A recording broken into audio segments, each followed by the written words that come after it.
You all set, man? Frank's got to get 23 of these today, so we don't want him to run out of steam.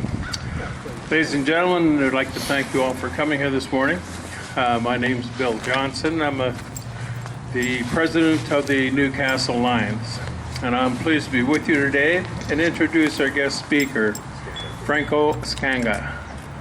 Franco is a proud resident of Durham Region who recently went through some challenging times with his father and his aunt were faced with cancer. Franco was inspired by the courage and decided to take his own fears on and help fight against cancer. Like many people, including myself years back, Franco has a fear of public speaking. To defeat his fear, he is making an attempt at a Guinness World Record for most speeches in 24 hours. He'll be delivering 23 unique speeches today throughout the Durham region with the goal of raising $16,000 for the Canadian Cancer Society. Since this is a Guinness World Record attempt, there are some procedures that must be followed. Franco will be making one speech at each of the predetermined venues today.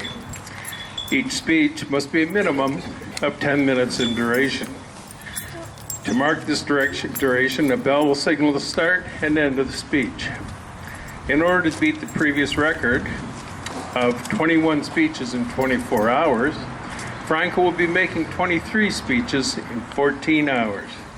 To meet this strict deadline, Franco will have to depart the venue immediately after each speech. Franco and his family sincerely appreciate your attendance at this speech and your support for this event. His team will need to take a photo of the audience for evidence at the end of the speech.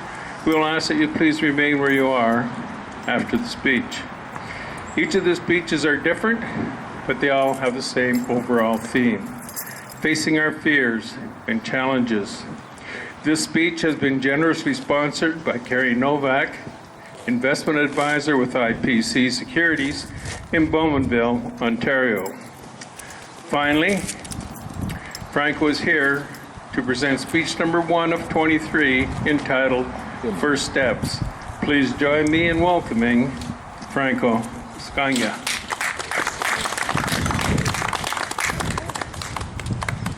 All right, one sec, whenever. Okay.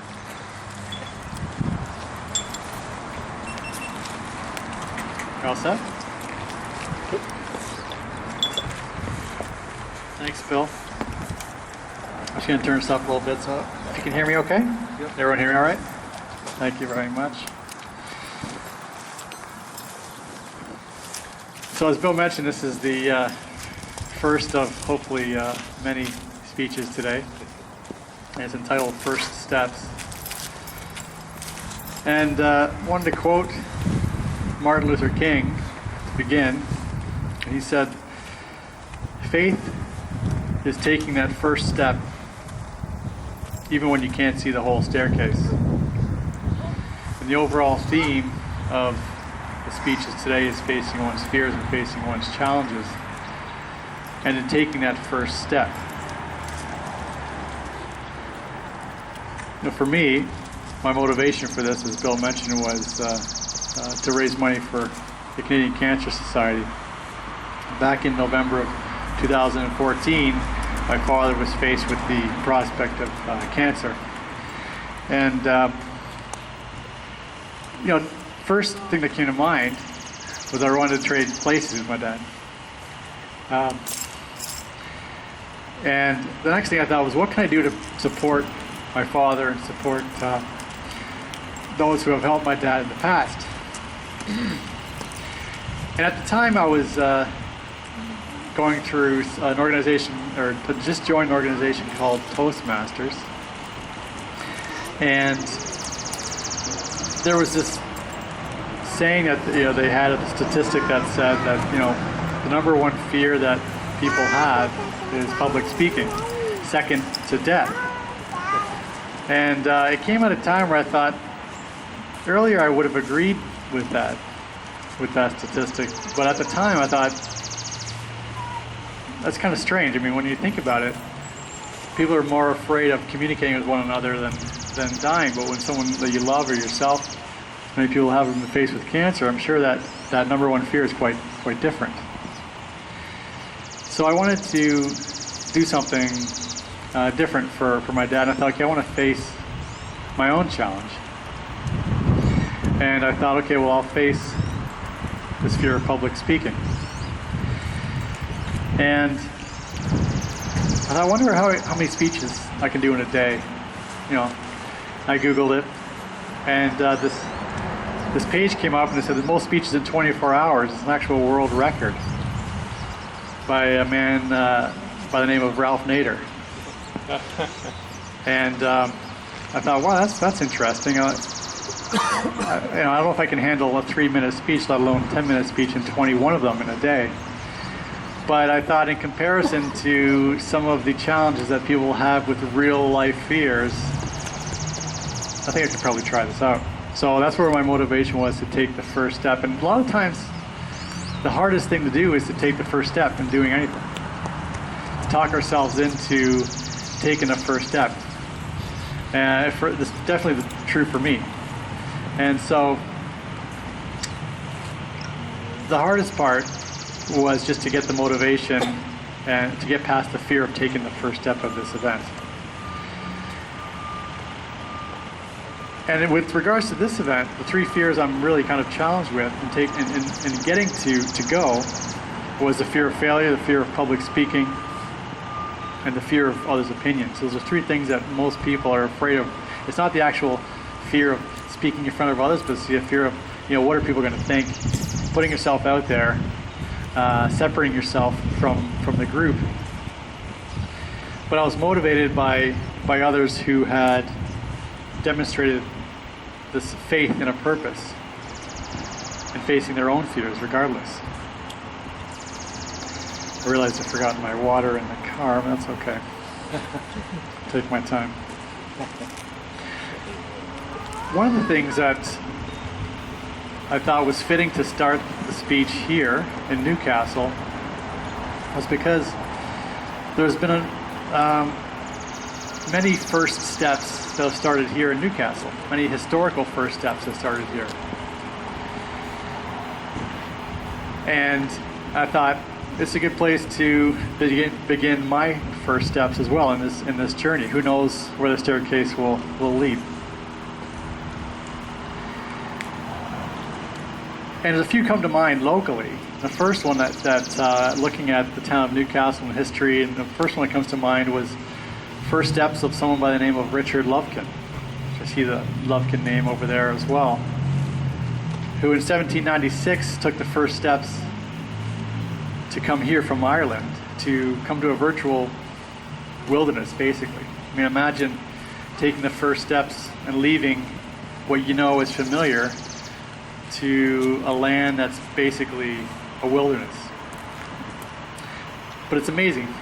I wonder what the first idea was to actually take the first step. Thank you.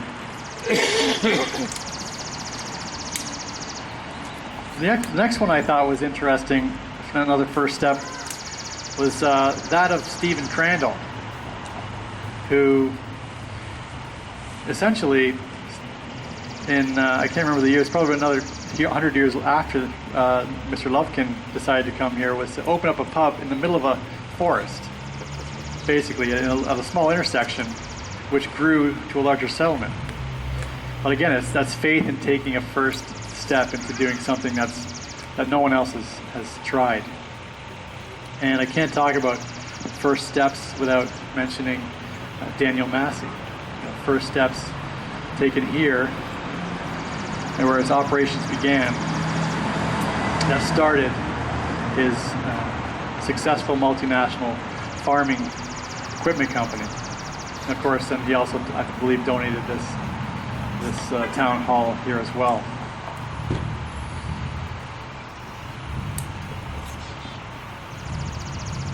So that's why I thought it'd be fitting to start my first steps here.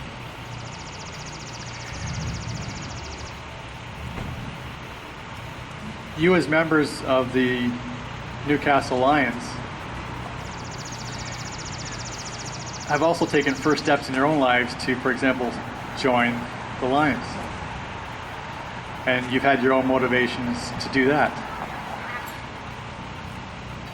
You also enable others to take the first steps in their own lives. You allow others to take their first steps to improve their own lives.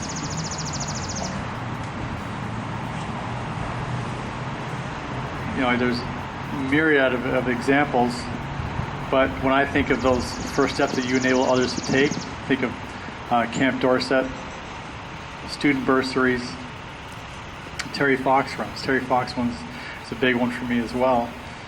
And if it wasn't for organizations and individuals like yourselves to allow others to take those first steps, you know, people would, you know, the community wouldn't be as enriched as it is today.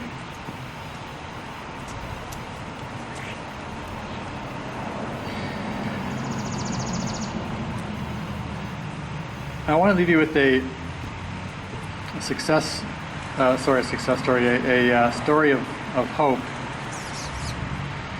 And what I'll be doing for a lot of the speeches today is talking about this theme of facing fears and facing one's challenges. And I'll be talking about things like, I guess I'll give you a preview of the speeches to come. You know, we'll be talking about obviously taking the first steps, setting in motion change. We'll be talking about things like how to regard a fear and how to change your perspective and really look at the purpose of what you're doing to get away from that fear. But what I'm also going to do is talk about some of the stories of hope from the Canadian Cancer Society to tie into each of the topics that I'm talking about. And we're talking about first steps. And I wanted to share a story of a man named Patrick. And Patrick's mother's fight against cancer enabled him to take the first step as a caregiver. Because we often talk about people who have faced cancer, but we never really talk about those people who care for those people as well. I think those are a lot of people that we often forget. And since Patrick's mother passed away in 1982, Patrick's been a caregiver to countless others as a volunteer.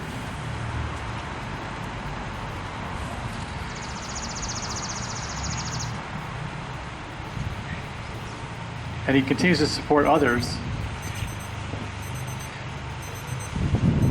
in their own fight with cancer. So whether we are, I don't know how we are for time, Angela. Good for time?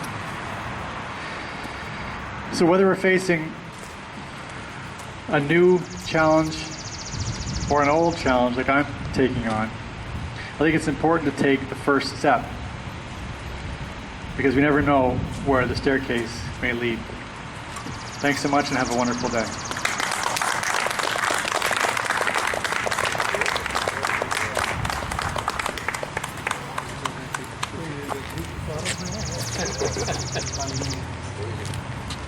Picture. Where do we have to go? You want us up there? Go ahead. The picture? Oh, no. Oh, yeah. Round two.